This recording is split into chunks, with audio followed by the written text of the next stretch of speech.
Paz do Senhor Jesus, povo de Deus, vamos dar continuidade à leitura devocional do livro de Hebreus, hoje no capítulo 7, nessa versão a mensagem. O capítulo 7 é um pouquinho maior a leitura, mas vamos ver o que Deus tem para falar conosco através dessa reflexão, tá bom?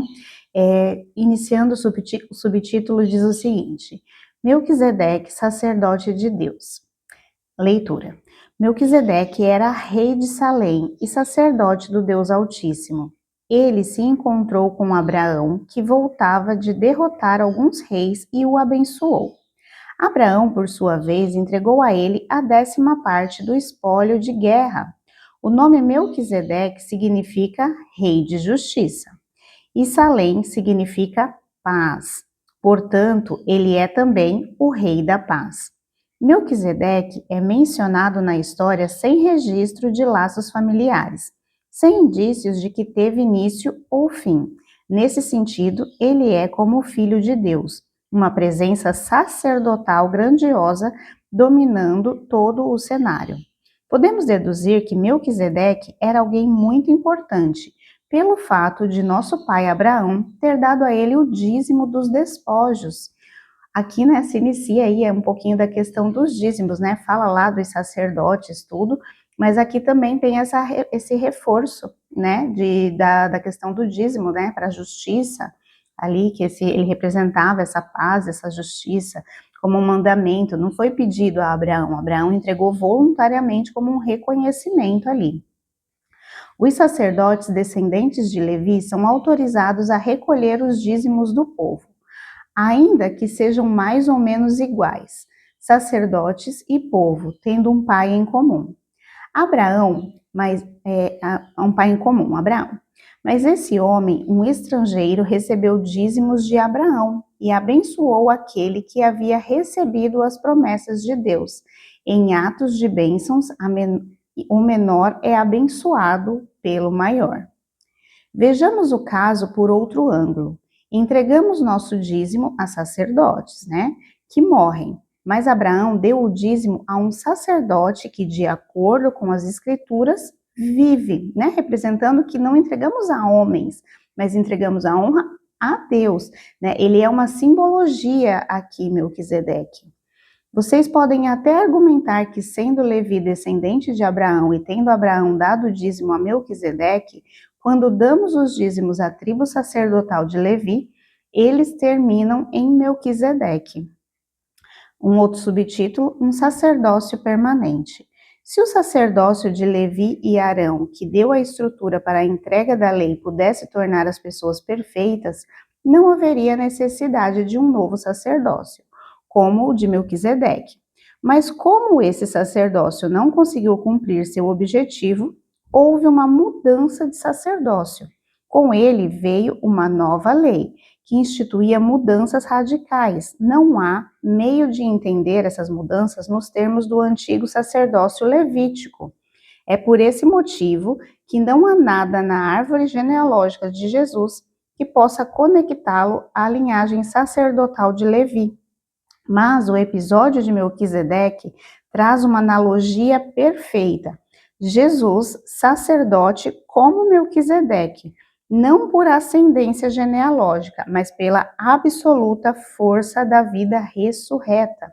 Ele também vive, é sacerdote para sempre, na ordem real de Melquisedeque. Vou fazer uma pausa aqui, foi como se fosse ali, simbolizando a partir de Abraão, uma mudança, para dizer assim: eis que virá um, maior, que é Jesus, e é a ele toda a honra e toda a glória. Não será a homens, mas será ao próprio Deus, porque Jesus rasgou o véu, Ele nos deu acesso a Deus. Hoje, quando entregamos, sim, entregamos na igreja os nossos dízimos. Contudo, é para o Senhor e não para homens, É acreditando na honra, daquele lugar, para que seja feito ali a boa obra, para que seja feito ali pregar, com o cuidado, o templo, as coisas todas. Então, é necessário, nós estamos na terra, então nós temos que honrar, aqueles que nos servem também. Continuando a leitura. Os antigos procedimentos, um sistema de mandamentos que nunca funcionou como deveria, foram deixados de lado. A lei não conduziu ninguém à maturidade, assim um caminho que funciona, Jesus, que nos leva diretamente à presença de Deus, foi posto em seu lugar. O sacerdócio de Arão perpetua-se automaticamente de pai para filho, sem confirmação explícita de Deus. Mas Deus interferiu e instituiu esse novo sacerdócio que é permanente e adicionou uma promessa. Deus deu sua palavra, ele não voltará atrás. Tu és sacerdote permanente. Cristo é permanente, né? Isso se faz de Jesus a garantia de um caminho muito melhor para chegarmos a Deus, um sistema que realmente funciona, uma nova aliança. Antigamente havia uma multidão de sacerdotes, pois eles morriam e tinham de ser substituídos. Mas o sacerdócio de Jesus é permanente, ele está em seu posto agora e estará até a eternidade para salvar todos os que se dirigem a Deus por meio dele e o tempo todo trabalha para defendê-los. Portanto, agora temos um sacerdote principal que se adapta perfeitamente às nossas necessidades, totalmente santo, sem o comprometimento do pecado, com autoridade que se estende até a presença de Deus nos céus. Diferentemente dos outros principais sacerdotes, ele não precisa oferecer sacrifícios diários pelos próprios pecados, antes de nos atender. Ele mesmo se ofereceu como sacrifício, e esse sacrifício é definitivo. A lei indicava como sacerdotes principais homens que não conseguiam cumprir seu ofício com perfeição, mas a ordem que resultou da intervenção de Deus designou o Filho que é absoluta e eternamente perfeito. E aqui termina a leitura, e que lindo, né? Essa confirmação. Quando Abraão entregou ali a Melquisedeque, representava uma nova aliança de Deus, firmada e eterna, né? Que não teria fim, representando ali que Cristo viria e ele sim seria o sacerdote perfeito. Foi como um ato profético ali. E assim, quando veio Jesus, né, aquele que se entregou, ele foi o sacrifício perfeito, o nosso sacerdote perfeito, sem pecado, que se apresentou e também foi o sacrifício e que será eterno, pois ele ressuscitou. Ele rasgou o véu. Então, assim, ele rasgou aquilo que nos separava de Deus e ele nos uniu a Deus através do nome de Jesus Cristo. Então, através desse nome perfeito, através desse sacrifício perfeito de Jesus, hoje nós temos acesso ao Deus Pai. Hoje nós podemos, né, pedir perdão diretamente. Nós somos justificados por Cristo. E ele diz, né, que ele nos transforma. Porque aquele que segue a Cristo, ele recebe, né, tudo aquilo que é bom, perfeito e agradável. Ele quer mudar. Porque quando você recebe o Senhor, a alegria é tanta que você passa, né, a reconhecer o seu pecado e a partir deste momento você quer uma transformação de vida. Então, esse é o nosso sacerdócio perfeito. Então, que nós venhamos ser fiéis a Deus. Quando nós entregamos, né? Muitos falam dízimo como dinheiro, mas não. Tudo que você entrega é uma primícia. Quando você acorda e entrega algo a Deus, é a primícia do seu dia.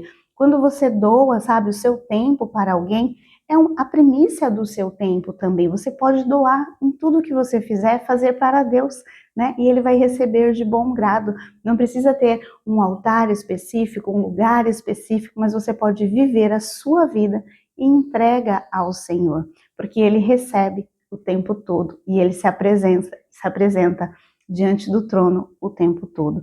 Então, vale muito a pena seguir a Cristo. Se você ainda não o conhece, busque conhecer, peça a ele, porque você tem acesso a ele. Fala, Senhor, se apresente a mim, né? Me fale quem você é, Jesus. Como eu posso conhecer mais de ti? O que você tem para a minha vida? Qual é o plano perfeito? Como eu posso me sentir redimido do meu pecado? Porque Jesus já te perdoou, ele quer te perdoar, mas você precisa sentir este amor e este perdão. E você só sente isso quando você reconhece Cristo, quando você entende quem ele é e o preço que ele pagou por você e esse amor perfeito, tá bom? Então fique com essa palavra aí, reflita sobre o sacerdócio de Cristo, agradeça, né, a esse ato profético que tudo Deus já tinha planejado, nada é por acaso, né? Toda ação de Deus, ele sabe exatamente no que vai dar lá na frente. Então, receba essa palavra, seja cheio da presença de Deus e que Cristo seja o seu sacerdote perfeito e que todos os dias você possa se apresentar a Ele, tá bom? Deus abençoe sua vida e a sua semana, em nome de Jesus.